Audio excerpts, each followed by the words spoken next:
Thank you very much. We began a process 2 weeks ago, the night we were eliminated by Philadelphia. We start the whole journey after a season is how we're going to get better and the road to get better. And you do a thorough evaluation from the top to the bottom of your organization. You have exit meetings. You continue to have meetings. Um, I'm sorry if I'm breaking up internet here, but we went through a process, a very thorough process, did a lot of discussion, a lot of deep searching, and reading into every possible area we can get better. And we arrived to this conclusion today. The announcement that we weren't moving forward, that we were not going to re-sign Coach Brooks, is something that, from a personal standpoint, was very, very difficult. Scotty's probably one of the finest people I've ever worked with in my life, one of the finest people in the NBA, certainly one of the finest people, again, that I would say is one of a dear close friend. But in this business, we have to be about results moving forward and the ability to get better. And I made the decision to do this. And I look forward to the next journey for the Washington Wizards, be able to attract the head coach moving forward. But today, I want to keep this discussion right here that it was a very difficult decision, fantastic person, a guy that was very accomplished, and his record throughout his career has been successful on the floor and certainly one of the best people in the community. I look back during especially in the last 15 months, and the difficulties that not just the NBA, but the entire world was going through battling COVID. And Coach Brooks was an unbelievable partner, an unbelievable unifier. And we all got through these very difficult, dark moments in our franchise's history because of it. His leadership was exemplary. So with that being said, I'm happy to take questions, and thank you for jumping on. I'm sorry if the internet's a little bit scrambled here. Chris Miller. Thanks, Scotty. Tommy, how much did April and kind of the success towards the end of the year kind of factor into the decision not to bring Scotty back in there? And did you guys look at the totality of the 5 years, or was this kind of just focused on this season? Well, honestly, when you're evaluating things, it's always about the future. We've had 5 years together. I've been the GM for 2 years, and certainly we've had some incredible highs and we had some very difficult lows. Throughout Coach Brooks's tenure here, I look back the first year and the excitement when we won 49 games and you get to the second round and get to Game 7 with Boston. Certainly that was boding well for the future. And then life happens. You have injuries. You have a lot of different things. This wasn't the team that Scotty signed up for 5 years ago. It was a totally different look, a totally different team, totally different goals at that time. And we went through a cycle, and then I became the general manager, and it was a very unified front that we were going to develop last year. We were going to strap this thing down a little bit and try to really focus on developing and finding new players and developing a culture. And Scotty was instrumental in that. The work ethic, the high character people that are here now, he was a partner in every step of the way.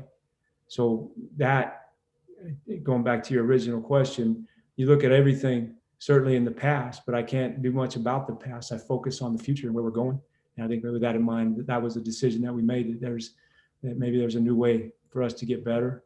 And certainly that's not taken away from Coach and what he was able to do. But I think it's very important that when you have time to really take account of everything, and especially after a season, like you're alluding to, where we had some success, 17-6 down the stretch. We made the playoffs, 0.6 chance of ever making the playoffs. We defied Vegas, and those are exciting times. Those are great memories. But there's also the rest of the season prior to that, and then the 4 years before that, and you got to factor all that stuff into consideration.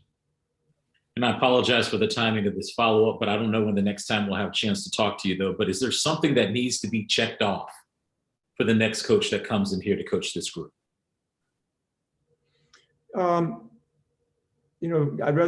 It's hard because this is all today. Certainly we have our criteria and the process that we're going to go through. It's going to be a very thorough, very diverse, very robust search. I think there's going to be a lot of people based on my voicemail and text that I've received since about 11:15 this morning. I'm not worried about people that are interested in working as the head coach of the Washington Wizards. I'm getting bombarded. But at the same time, I think we have a very disciplined approach to this.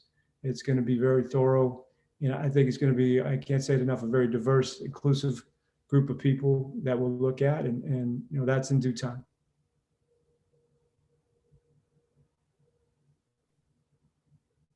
Ava? Hey, Tommy, not to be too nitpicky, but just with the language that was out there this morning, and you just said, could you clarify that it was, I guess, your decision that was made? Obviously, I understand that, two sides aren't coming to a decision. Somebody said no somewhere along the lines, but could you clarify a little bit on that? I mean this sincerely. I don't know what was out there. I know that Coach Brooks and I have had dialogue for the last 2 weeks about how ways we can get better. And the decision was mine to move forward, that we were not going to renew contracts. And I think moving forward, again, I really want to focus forward. I don't like sharing private conversations, certainly between two very good friends. But in terms of where we are and where we need to be, it was a decision I made. And just referring, I guess, to the last time we talked to you about the expectations for the organization moving forward, do they stay the same with a new coach coming in and potentially someone coming from outside of the organization or anything like that? But is it still kind of playoffs are the baseline and we're expecting to build on this season? Certainly every season starts with playoffs as a goal. There's no question there. But I think I have to have a team. We collectively have to put a group together, a group of players that we evaluate, we manage the expectations, and we know precisely where we think they'll land. Prior to last season, once we acquired Russell, we always talk about Misaver, the game, it looks good on paper, but it's played on wood. So we went into the season with a guy who was third team All-NBA that we just acquired. We had Bradley Beal, who I felt was an All-NBA player prior to last night. I thought he was the prior season. So you have a pretty good backcourt, right? And so we were excited about that. And we said, our internal goal, absolutely, this team should make the playoffs. And we didn't know we were going to enter the third ring of hell after that, where you have a very slow start, then you have COVID, then you lose Thomas Bryant, and then everything else happens. And then so you go through these twists and turns of the season, and every part of this season was kind of its own act in a very bizarre play. And then you get to the very end, and you run off 17-6. And that was an amazing finish to a season that was completely wild. And what we showed during that time, more than anything, I loved about our team and we carry forward is the grit and the stick-to-itiveness and the bonding that the players had for each other, the care that we had as a complete staff, everybody looking out for each other, from players, coaches, management, medical, equipment. We have this group of people that traveled, really going back to the bubble last year in Orlando, and the people that went through that, and then where we were going through an entire season with all the things that I said happened, that really bonded people together and showed me we have fantastic people here. And that's one of our best, by far, qualities of this organization is the quality of people. But when you look where we landed at the end of the season and we made the playoffs, it's crazy, but that was kind of the expectation at the beginning of the season. I wouldn't try that at home. I wouldn't recommend anybody try to replicate that season, but we ended up in the playoffs where we thought we would be.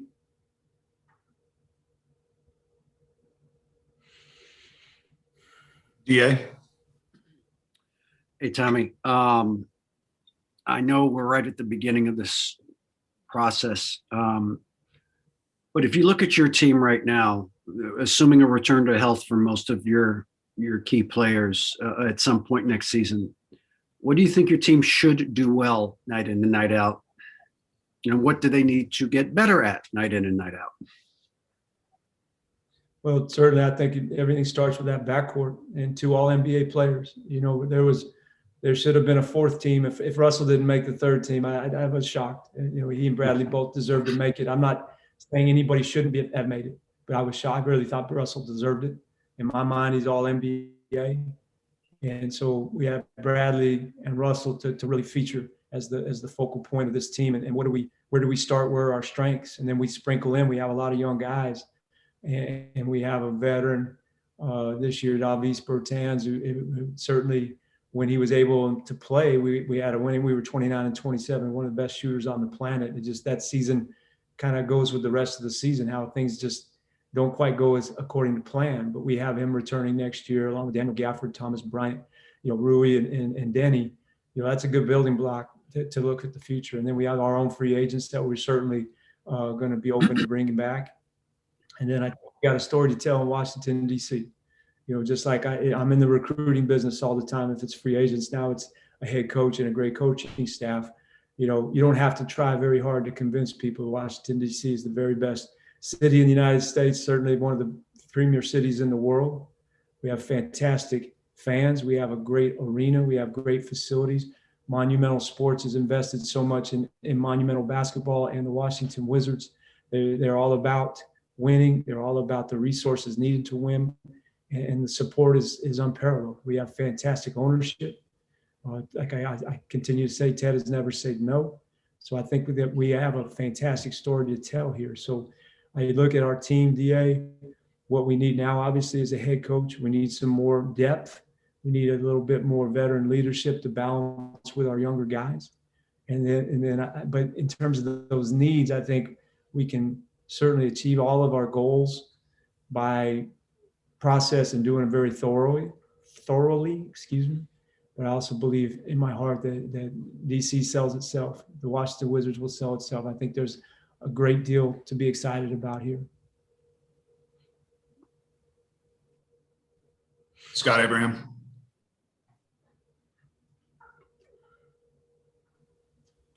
Hey, Tommy. After the season, Russell Westbrook was very adamant that he wanted Scott Brooks to return. Bradley Beal kind of echoed those sentiments. Curious, how much discussion have you had with Beal and Westbrook about this move and about this decision, and what has been their reaction since you made this move, if you've spoken to them at all? Well, first, Scott, I want to congratulate you. Your connection is worse than mine, so I don't finish first in the worst connection here. But I think what you were asking me about was in terms of Bradley and Russell, and particularly Russell being on record saying that, his feelings for Scotty. And certainly I take all that into account. I had thorough conversations with everyone in our organization. So I'm aware of how people feel. I'm aware of how I feel. And again, you've heard me say this, people that tune into the Wizards regularly and cover us regularly. I use a phrase, and I don't really throw it around to be anything other than just honest. This is showbiz. It's not show friends. And what we've got to do as an organization is continue to do whatever it takes to put ourselves forward to have sustainable winning. And I think what Russell brought to this franchise was an absolute jolt of energy, the pros pro, one of the most amazing players in the NBA's history. And to add that to Bradley Beal, the results kind of spoke for themselves. And moving forward, Russell's career does speak for itself. And he was fantastic with Scotty in Okie City. He won the MVP in Okie City under a different coach. Last year, he was all NBA under a different coach. So, this is part of the business that we all struggle with, but it is certainly part of the business. And it's something we know when we get into this business that the only constant thing is change. And what we're trying to do is create continuity here. In 2 years, I look at where we were a year ago and where we are now. We've really upped our talent level. And I think that's what we're going to continue to do. And after conversations with Russell, conversations with Bradley, I believe they have the confidence in the equity that we have in our relationships, that I'm all about doing the very best thing for the Washington Wizards. And I show by works, not by words. And that's how it has to be. And it's not just me, it's everybody involved in this franchise. And it starts with Mr. Leonsis and his group. So I'm very excited, like I said, moving forward. And I was very grateful for Bradley and for Russell's insight. I take all that into account, certainly. And a quick follow-up. In your heart of hearts, why don't you think it worked out here with Scott Brooks? I think it worked out well. For 5 years, I think there was in terms of the growth and the culture that he installed and the things that he was about, certainly those will be here moving forward. He leaves big footprints in that regard for those 5 years. It didn't show up always in the column that is the most dear to everybody's heart is winning, certainly. But in terms of what he's done, again, Scott, I'm focusing forward and where we need to be. So I wouldn't say it didn't work out. I just think it's time to move on.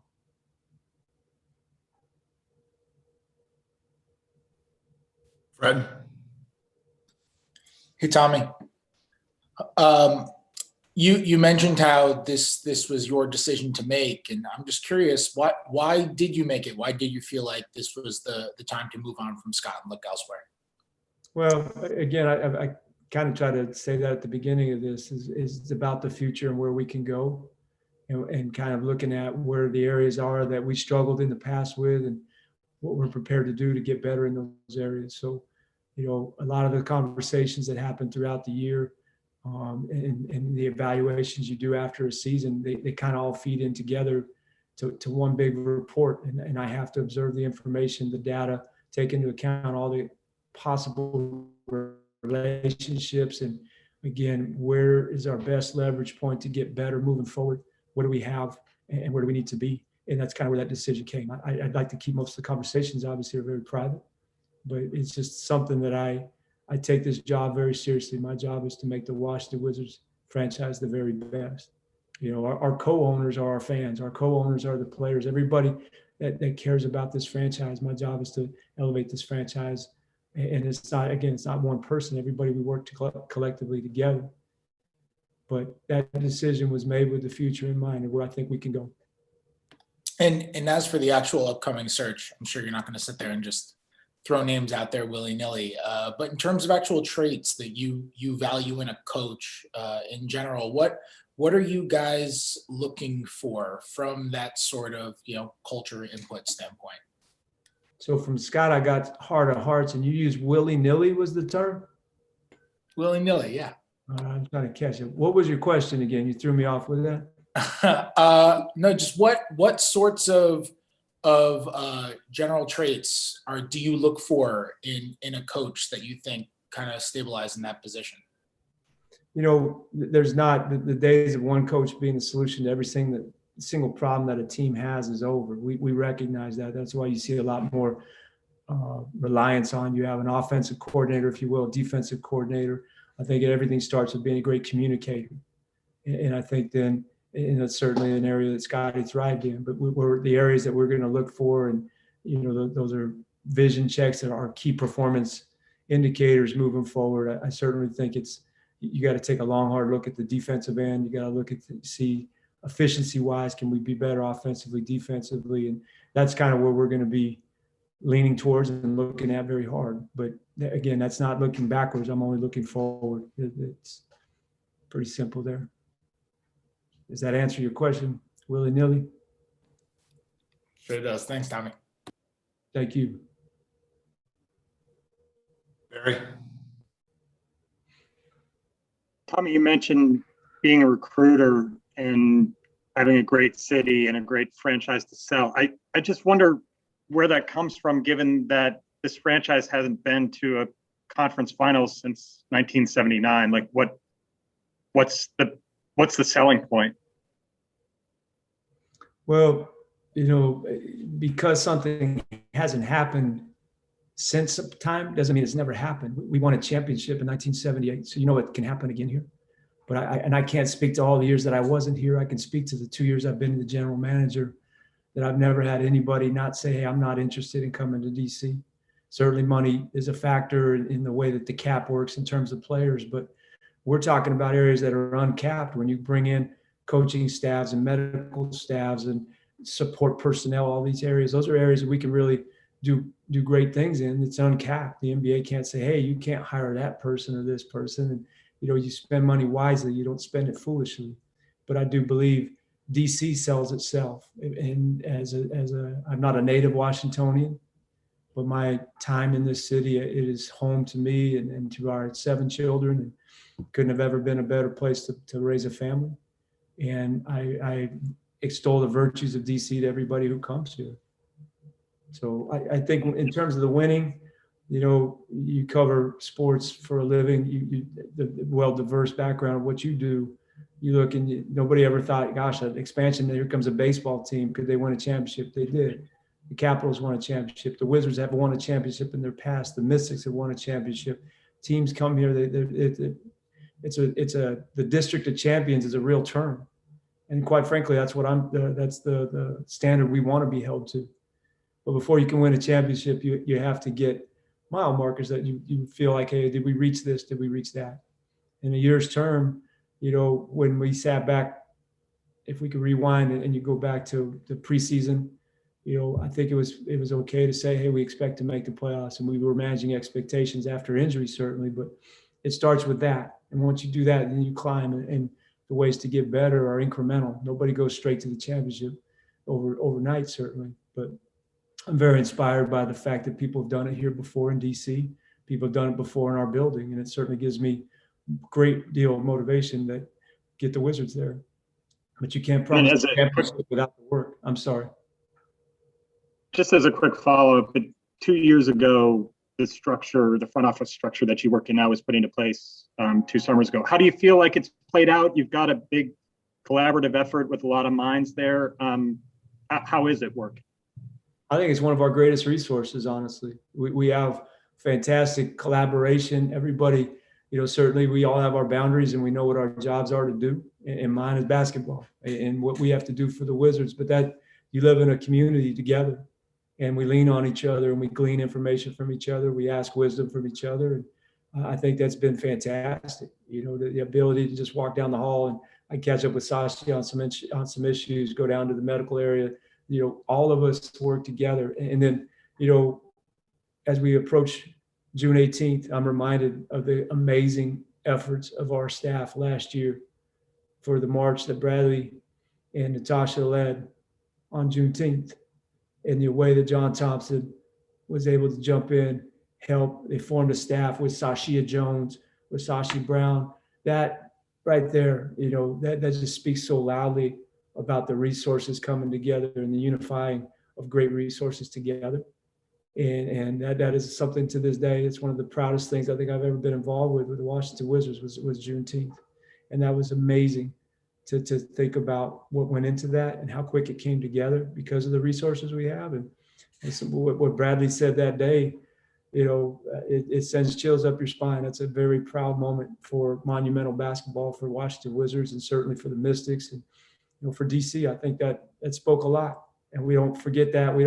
It's not something that, when did that happen? We all know, and we all continue to push for better circumstances, certainly, but social issues, social justice, that is what this is about. We use that platform, we use our voice through sports. And Bradley that day was an absolute flag bearer for our organization, but he had a lot of help from people like Sashi, from Sashia, from John Thompson. That's the benefit of having that setup. So I'm sorry for the filibuster, but I'm very passionate about that group. We have great resources, and that speaks to me, it speaks well of our ownership group. Thanks, Tommy.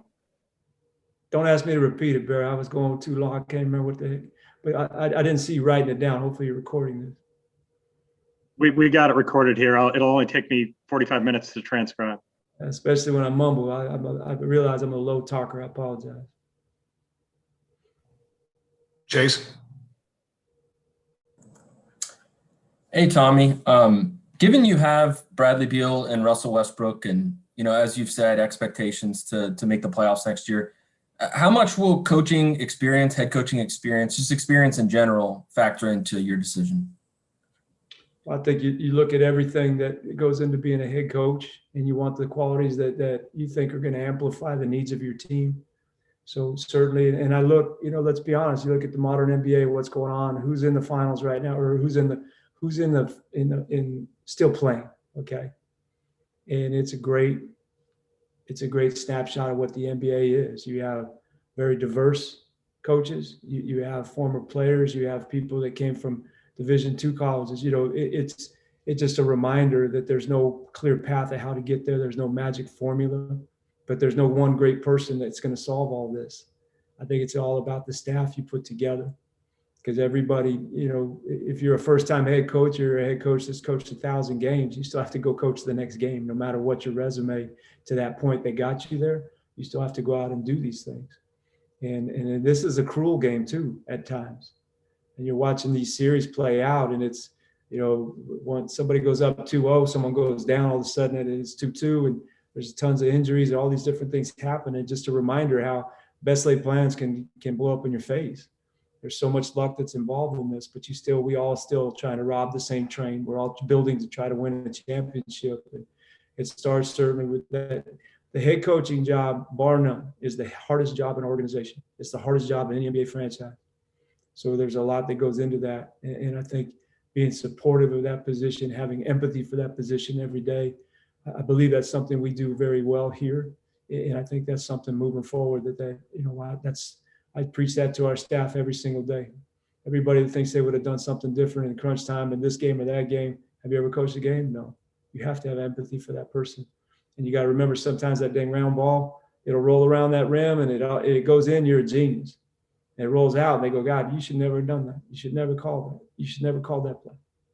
But it goes in, you're a genius. Like, do you really want your career to be defined by the actions of a basketball? But that's what we all signed up for. This is the life that we chose, and we understand that.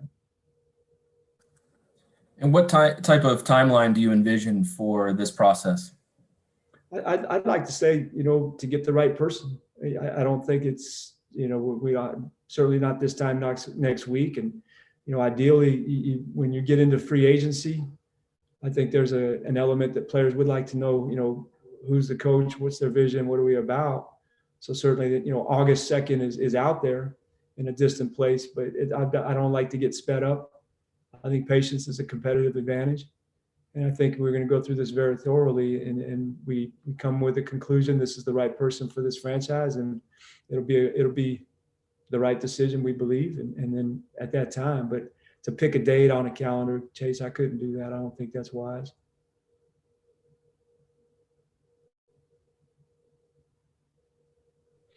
Matt?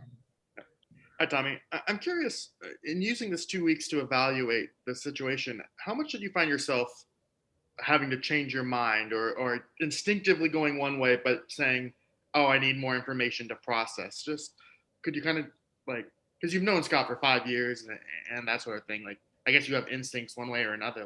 How did you kind of try and combat those throughout this process and keeping an open mind?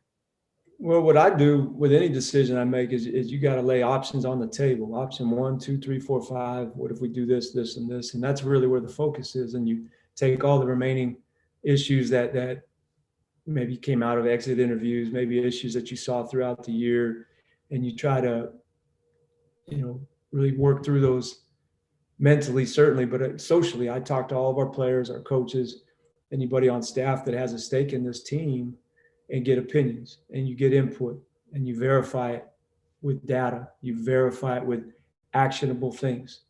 There's so much emotion, Matt, that happens the night after a game. 2 weeks ago, we were eliminated. The next day, we're doing exit interviews. I don't know that those necessarily, that's because that's kind of the tradition in sports. I like to take a little bit of time and step away and let it breathe a little bit. Let everybody get their emotions in check, because it's just so raw.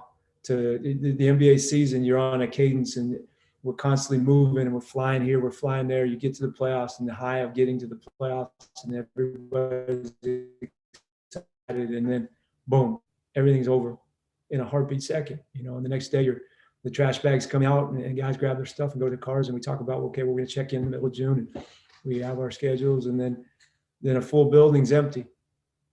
Right. So the process to do this, I never question the process that we put together. Certainly there's dark moments, and there's times where you go, are we doing the right thing? I think that's natural. I think that's human. But at the end of the day, it's the decision that comes out of it. We're aligned and we move forward.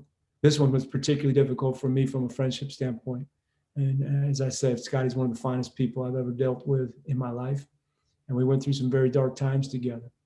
And so that made it difficult, Matt. But when you line up all the options of what you got to do, that's why you do take your time to make the big decisions. I don't think you ever need to make a hasty decision or a hasty gut decision in those things. I don't think those are wise at all.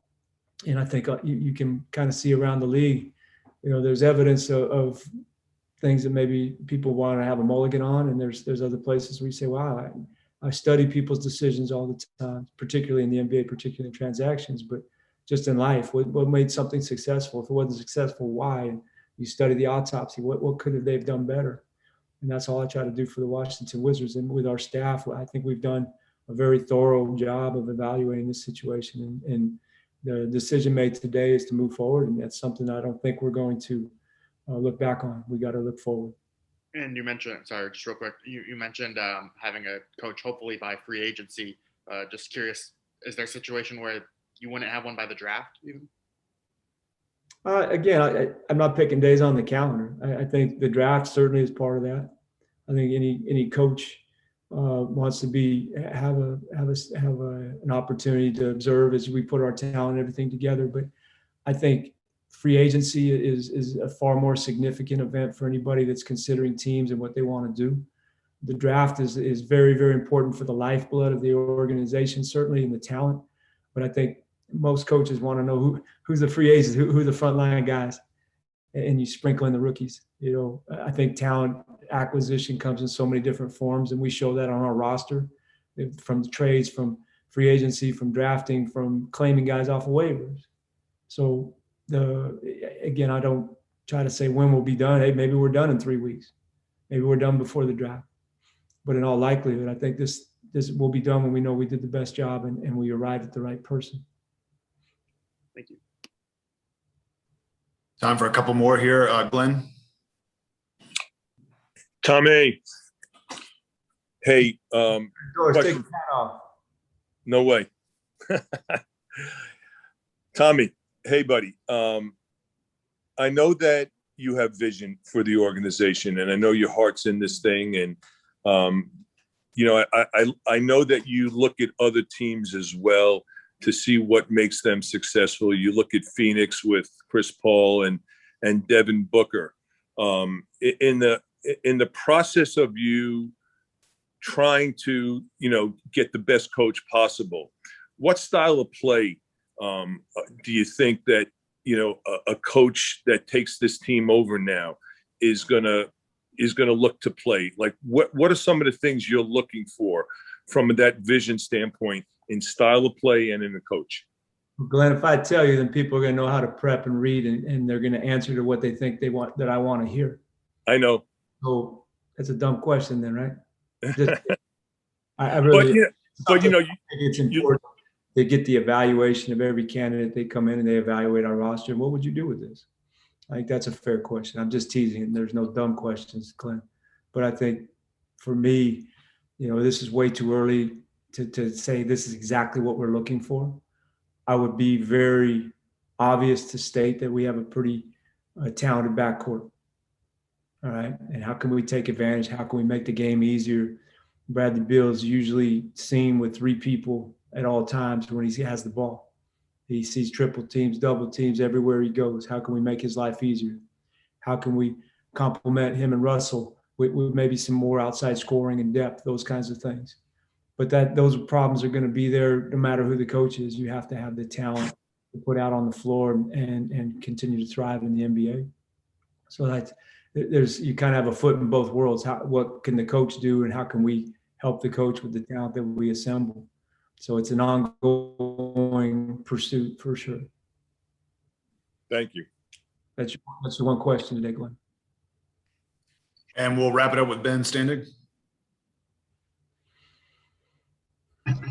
Hey, Tommy. I'm just curious.